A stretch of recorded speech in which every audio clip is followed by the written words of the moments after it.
We are in the fastest growing region in the world in terms of payments and fintech, financial technologies as well. Just to give you some numbers around it, globally we are expecting payments, especially card payments, to grow around 5 to 7% in the following 4 to 5 years, versus in the region that we are in, Middle East and Africa, Middle East and North Africa, we are expecting around 11 to 13% growth, which is the double of the growth that we expect globally.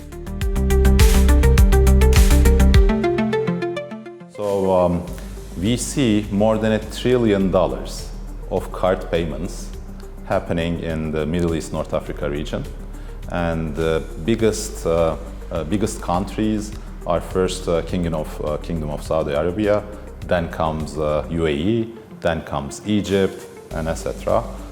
That makes around half of that $1 trillion volume. We are definitely in the right region in terms of the growth. The drivers of that is multiple. First, the GDPs, the economies are growing. The second one is in the region we have a young population, a population that's actually thriving to do more. And then it's tech savvy as well, which means they get engaged in new technologies pretty fast compared to other regions in the world. The governments and the regulators are significantly investing into digitizing payments.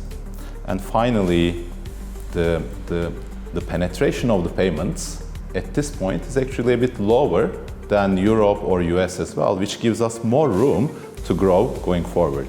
And this is why we are seeing double growth so far in the past years, and we are expecting double growth going forward as well for Middle East and Africa.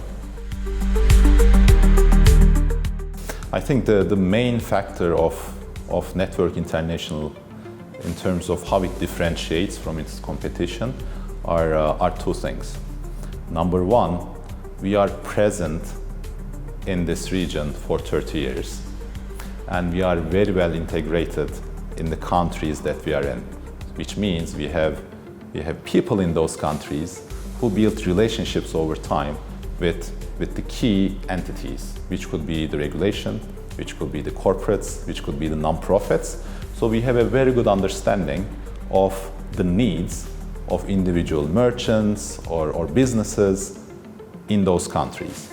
The moment that there's a good understanding of the needs, because we are building for this region and nowhere else, it means that we just need to come back and build those products for those specific regions. And this is why in United Arab Emirates, we have around 70% market share of the combined entity. In Jordan, we have 55% market share. If you go to even South Africa, we have 35% market share in e-commerce business. So in the markets that we are in, we are pretty sizable. In Egypt, we are the biggest issuing processor in the country. So we try to have a good understanding of the landscape, the customer needs, and we tailor our products accordingly for each country, while also we have very good global products as well.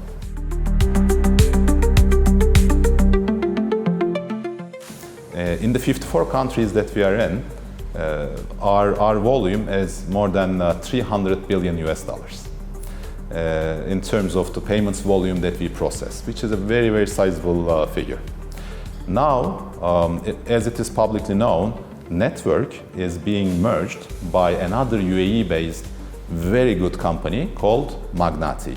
And the combination of Network and Magnati together is creating a payments giant in the region that has more than $400 billion in terms of processed payments volume. But the more, I think, valuable and beautiful thing about that is the amount of products that you'll have at the end of this merger, because there is one payments company building a lot of products for its customers. There is another payments company that's sizable, which had different sets of products. So at the end of the merger, which is happening pretty soon, as most probably you are following up as well, that we are going to have a better set to provide to our customers. So we have started the integration work. In the merger, the most important thing always is to make sure that when the merger is finalized, the customers are feeling better about it. which means we need to do the IT integration, the data integration, the people integration, the culture integration accordingly. And it is ongoing. So most probably in the following 3 months, you are going to see more and more in terms of the actions in the market around how we are executing our merger of Network and Magnati. Maybe one other thing that to note is the combined entity has 3,800 people who are all payments and fintech experts. And around the half of that capacity is technology experts, which makes us the biggest, by far the biggest, technology provider in payments in our region. It's a very good question. So I cannot comment on relisting at this point. And the main idea is what we are thinking about is not about listing or relisting. What we are thinking about is, are we growing our customer base? Are our customers happy with us? And then based on that, I think there is already a lot of interest for both companies, Network and Magnati, in the market. And if you do the right things accordingly for our customers, and if you continue to innovate, then I think that those are going to happen by itself in different forms that we don't know as of today. But we are already growing our customer base by more than 20% this year. We are growing our processing volumes by as much as well. So this is a high growth business in a high growth region of the world. And as long as we continue to innovate, I think we are going to be in the right place.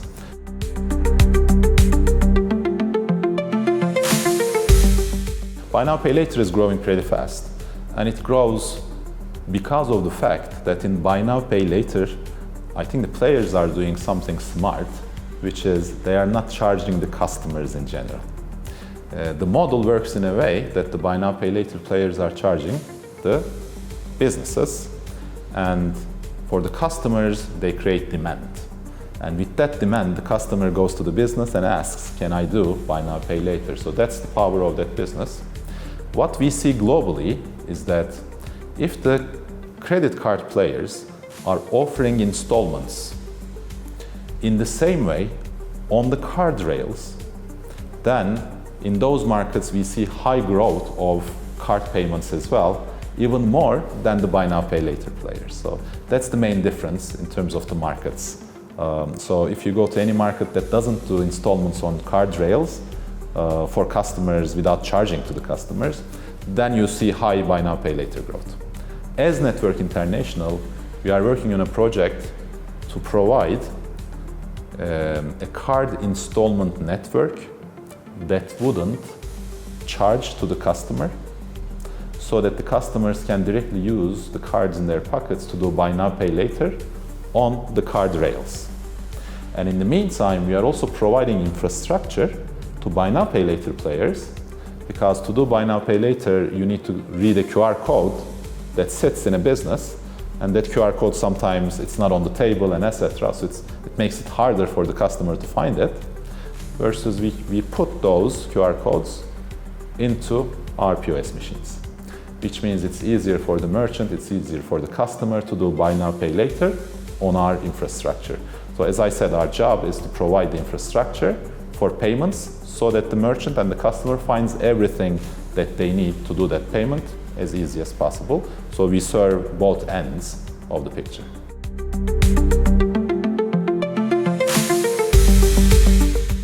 Definitely. I think, first of all, I think what I should acknowledge is the ability of the regulators in the countries that we execute around regulating crypto acceptance and their speed of execution on providing central bank digital currencies, CBDCs. So there is a lot of movement, there is a lot of acceptance of the trend which is coming, and our role there is to make sure that the businesses that we work together can accept stable coins as well, starting with central bank digital currency.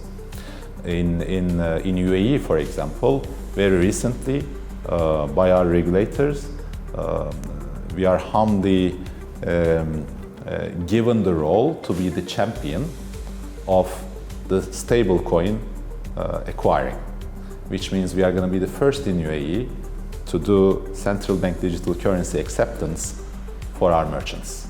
And we have teams in here who are experts on it. And then in my past, I started a crypto company as well. So I think we are very, very ready to do it more going forward. So it's a growing area. It's a big payment methodology in the region that we are in. And we are, I think, doing the right things as a region to grow it further and to enable it for the merchants. From the region, the trend of cross-border is very good. What I mean by that is the following. Just the cards that are issued within Middle East and Africa. The travel of those cards in between countries are increasing in an increasing speed, so that we are expecting around 17% year-over-year growth on the cross-border volume every year going forward. Right? And 17% is a very, very sizable growth. It's, as we discussed, it's 3 times more than the regular growth of the payments revenues in the world. So cross-border is growing significantly, and we expect that to grow significantly as well because of 2 reasons. One, the governments are doing the investments around inviting more and more businesses and tourism in the countries. And still there is potential for Middle East and Africa. And second, the card penetration is growing as well, which means more digital payments. So when you combine those 2, I think the dynamics are there for the future growth of the cross-border business. Our role there is to make sure that each of those cards are functioning properly, because we serve to more than 250 banks or financial institutions to provide those cards to their customers. And also we serve to more than 200,000 merchants so that they can accept all of those cards that are issued in different countries. So that's the role that we play in that area. We have fantastic potential in embedded finance. Let me give you an example. As Network International, in UAE, let's give an example from one country. Network has around 40% market share in merchants business. So we work with 40% of the merchants at Network. Magnati also works around with 30% of the merchants as well. So for those merchants, we are working on an application to provide to those merchants so that they are going to see their data in a very simple way in terms of what their revenues are yesterday. Assume the following. If you are in a restaurant business, Ramadan is big, right? It's important because it's a change in trend. So we can provide guidance and insights to even the smallest business around last year in Ramadan, your sales increased by 20%. Click and see your trends. So they would see a report immediately in their mobile application around what happened last year. And then maybe it's the first day of Ramadan, we give them another information that says, this is the first day of Ramadan, your sales are up by 10% so far, and it is in line with your peers in the location that you are in. So we can use that location information, couple that with your transaction information, which becomes your revenues, and tell you how your business is going, what is your ticket size compared to other players similar to you, so that you can use that information to guide your business. The moment that you start doing it, it also means that we can start providing you alternatives around, because you have your transaction data as a small business, so we can increase your access to finance. There are very good lending players in the markets that we are in. For those lending players, their lending decisions are based on data. The transaction data is a very important data, that we can see the seasonality, we can see the revenue trends, we can see for how long it's happening, and etc.